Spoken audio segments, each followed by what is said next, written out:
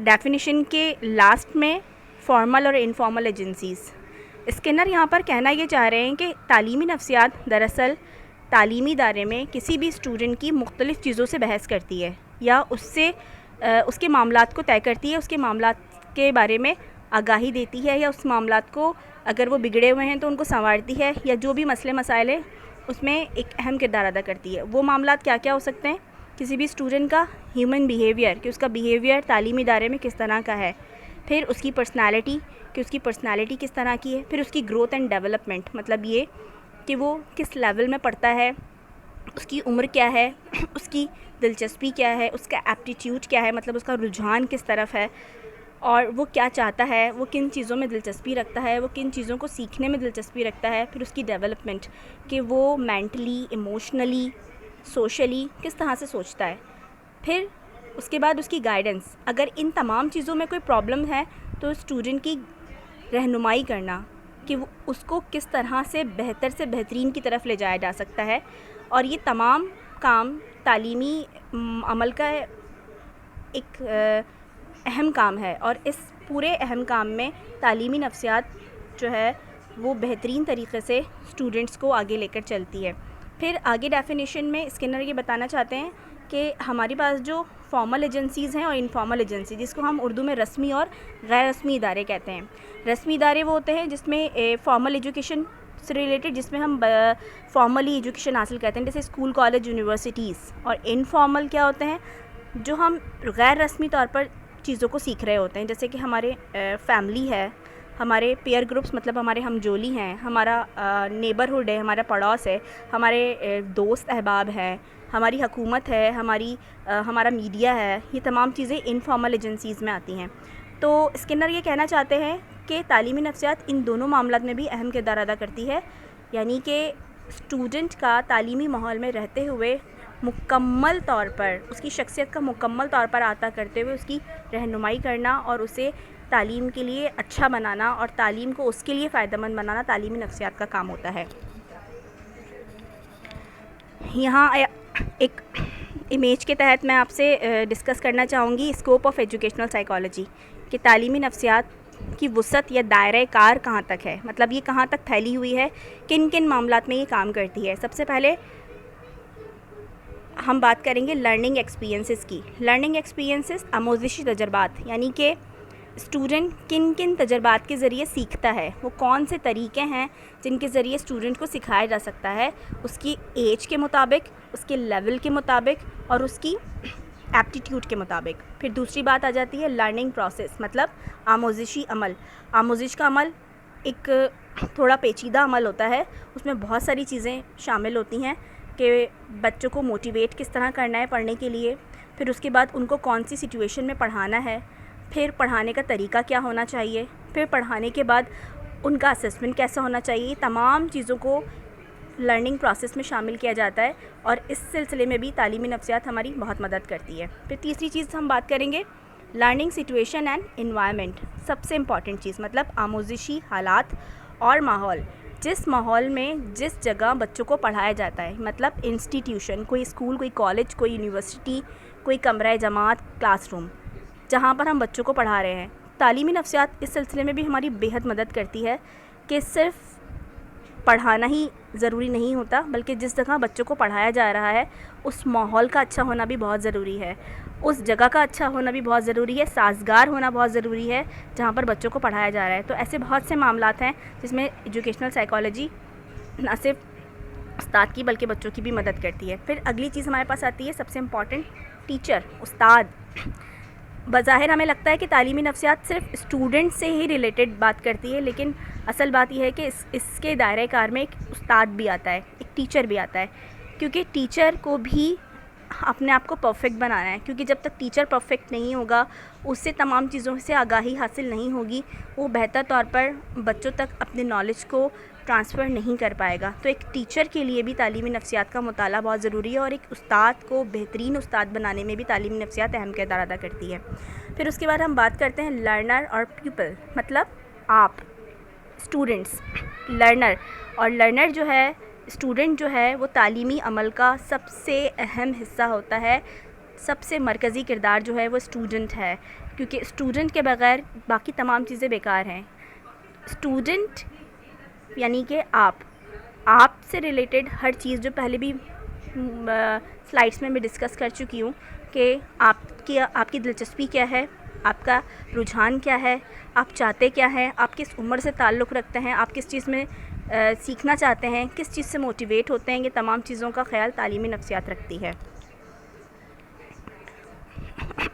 اس کے بعد ہم بات کریں گے importance of educational psychology in teaching learning process, مطلب درس و تدریس کے عمل میں تعلیمی نفسیات کی اہمیت. سب سے پہلے ہم بات کریں گے it helps to determine the objectives of education. تعلیم کے مقاصد کا تعین کرنے میں تعلیمی نفسیات اہم کردار ادا کرتی ہے. مطلب یہ کہ ہم کسی بھی تعلیم کو دینے سے پہلے اس کا مقصد سوچتے ہیں کہ اس کو دینا کیوں ہے، ہم بچوں کو کیوں تعلیم پرووائڈ کر رہے ہیں، تو اس کا جو مقصد ہے وہ ہمیں تعلیمی نفسیات بتاتی ہے. دوسری بات، provide teachers with psychological theory and principles that helps to increase teaching quality in classroom. کمرہ جماعت میں ایک استاد جب پڑھا رہا ہوتا ہے تو اس وقت اس کا سامنا بہت سارے اسٹوڈنٹس سے ہوتا ہے. مختلف قسم کے انڈیویجول ڈفرینسز رکھنے والے اسٹوڈنٹس اس کے سامنے موجود ہوتے ہیں ایک چیلنج کے طور پر، اور تعلیمی نفسیات استاد کی مدد کرتی ہے کہ وہ کس قسم کے بچوں کو کون سے طریقوں سے پڑھا سکتا ہے. give better understanding on students' nature, personality and behavior.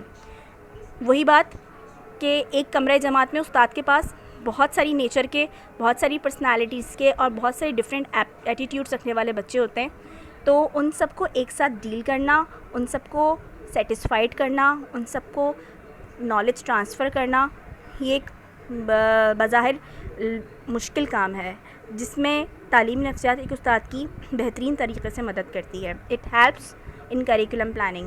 نصاب سازی کرنا بھی آج کل کے دور میں تعلیمی نفسیات کے بغیر ناممکن ہے، کیونکہ کریکولم بناتے وقت اس کو بیلنس کرنا، اس کو مواد کو اکٹھا کرنا کہ کون سی چیزیں سلیبس میں ڈالنی ہیں، کون سے سبجیکٹس ہونے چاہیے، بکس کیسی ہونی چاہیے، چیپٹرز کیسے ہونے چاہیے، کنٹینٹ کیسا ہونا چاہیے، اس کی سلیکشن کیسی ہو، اس کی آرگنائزیشن کیسی ہو، یہ تمام چیزیں ہمیں تعلیمی نفسیات بتاتی ہے. پھر ہے it provides different skills to teachers for better adjustment.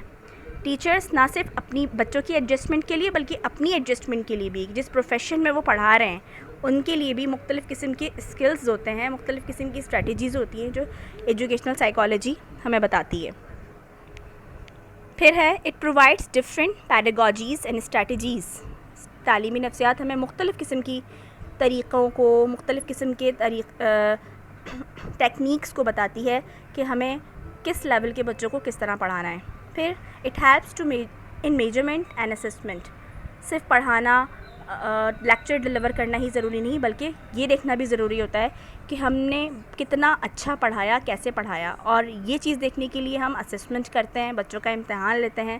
تو امتحان کا کون سا طریقہ ہونا چاہیے، آیا وہ آبجیکٹیو ہو، آیا وہ سبجیکٹیو ہو، پریکٹیکل ہو، اورل ہو، یا کس طرح سے ہو، اس کی بھی بہت سارے طریقے ہمیں تعلیمی نفسیات میں ملتے ہیں. پھر it helps to maintain time table. Time table بنانے میں تعلیمی نفسیات سب سے زیادہ اہم کردار ادا کرتی ہے کہ ہم جب ٹائم ٹیبل بنا رہے ہوتے ہیں تو ہمیں یہ دیکھنا ہوتا ہے کہ ہم کون سے سبجیکٹس کو شروع میں رکھیں، کون سے سبجیکٹس کو بعد میں رکھیں، کیونکہ بچے جب شروع میں فریش مائنڈ ہوتے ہیں تو ان کے لیے وہ سبجیکٹس زیادہ بہتر رہتے ہیں جس میں ان کو زیادہ فریشنس کی ضرورت ہوتی ہے. آہستہ آہستہ وہ پیریڈ اٹینڈ کرتے کرتے وہ فٹیگ کی طرف چلے جاتے ہیں، ذہنی تھکان کی طرف چلے جاتے ہیں. تو نارملی ہمیشہ ٹائم ٹیبل میں اینڈ میں وہ سبجیکٹس رکھے جاتے ہیں جس میں بچہ بور نہ ہو. جیسے کہ آرٹ اینڈ کرافٹ رکھ لیا، کیونکہ اب اس کا وہ 5-6 پیریڈ لے کے تھک چکا ہے، اب اس کا ذہن اس قابل نہیں ہے کہ وہ میتھس یا سائنس جیسے سبجیکٹس کو پڑھ سکے. تو اس وقت اگر اس کو آرٹ اینڈ کرافٹ یا ڈرائنگ دے دی جائے تو وہ ایک دم فریش ہو جاتا ہے اور وہ اس کو سیکھ لیتا ہے. تو ٹائم ٹیبل مینٹین کرتے وقت بھی تعلیمی نفسیات اہم کردار ادا کرتی ہے. It provides comfort zone for counselling of challengeable students. جب استاد کلاس جماعت میں پڑھاتا ہے تو اس کے پاس بہت سارے اسٹوڈنٹس ہوتے ہیں، کچھ پرابلم کریٹنگ بھی ہوتے ہیں، کچھ کے ساتھ لرننگ ڈسیبلٹیز بھی ہوتی ہیں، کچھ سلو لرنرز بھی ہوتے ہیں، کچھ انٹیلیجنٹ ہوتے ہیں، کچھ ایکسٹرا انٹیلیجنٹ ہوتے ہیں، کچھ متوسط بھی ہوتے ہیں. تو ان تمام بچوں کو ایک ساتھ لے کر چلنا، اور اگر ان کی کوئی پرابلمس ہیں تو ان کو باقاعدہ کاؤنسلنگ کے تحت حل کرنا بھی تعلیمی نفسیات بتاتی ہے. لاسٹ پوائنٹ ہمارے پاس ہے it provides ease to school administration to manage teaching learning process in institution. تعلیمی نفسیات صرف پڑھنے لکھنے لرننگ اسٹوڈنٹ ٹیچر ہی نہیں بلکہ ایڈمنسٹریشن کو بھی بہت سارے معاملات میں مدد فراہم کرتی ہے، جس میں وہ اپنی ٹیچنگ اسٹاف، اپنے نان ٹیچنگ اسٹاف، اپنے ادارے کو چلانے کے طریقے، اس کو کامیاب بنانے کے طریقے، ان تمام چیزوں کے بارے میں بھی تعلیمی نفسیات بے انتہا معاون اور مددگار ثابت ہوتی ہے.